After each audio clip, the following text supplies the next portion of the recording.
This is your morning brief for Tuesday, April 23rd. Brent, Crude, and WTI are at 2019 highs after Trump attempts to block exports of Iranian oil. We talked about this yesterday.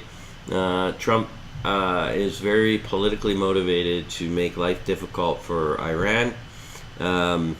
First of all, there was a deal done that was done by Obama, and automatically Trump just hates Obama. So, of course, he has to undermine it, and he got out of the deal, and the deal was Iran wouldn't have a nuclear program in exchange for lifting sanctions. Trump puts the sanctions back in, therefore Iran can do a nuclear program again, and now he's taking it a step further. There was a waiver out for many countries that bought their oil from Iran. They would not get sanctions for a period of time.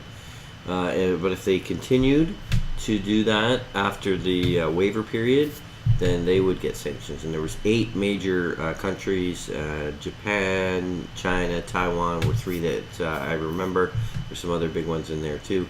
Most, I guess, Southeast Asia kind of areas. And yeah, I mean, it seems crazy to me that you can block an entire country's exports just because you really just don't like them. Anyways, and they also favor Saudi Arabia, so it's a very interesting politics there. Okay, so that leads into our next point, that Crescent Point got another boost yesterday. It was up 7.5%, and it was because basically a lot of oils got a boost, but 7.5 was more than most. And we've been talking about Crescent Point. I did a report on it. It's posted on the web, on our website, so go have a look at that.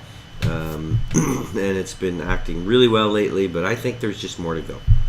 United Technologies was up 3%, or is up 3% in pre-market as the company beats estimates. Company reported adjusted earnings of $1.91 versus $1.71 expectations. So that's pretty solid. United Technologies is kind of a bellwether for industrial. They're in a lot of different things, aerospace, cooling and heating. Although they're kind of breaking themselves up a little bit now too. Well, that's not fully done, but that's what they're doing. So I mean, it's good. The numbers look great for United Technologies, but there was just this weird little fly in the ointment that they seemed to overpay and made a mistake, it looked like, on what they paid for an aerospace defense company. But it seems to have just blown right over, and the numbers are quite good. So United Technologies is a good block and tackle name. Okay, Coca-Cola was up about 4% in pre-market as the company beat estimates, posting 39 cents, and this was versus 32 cents the same quarter the previous year.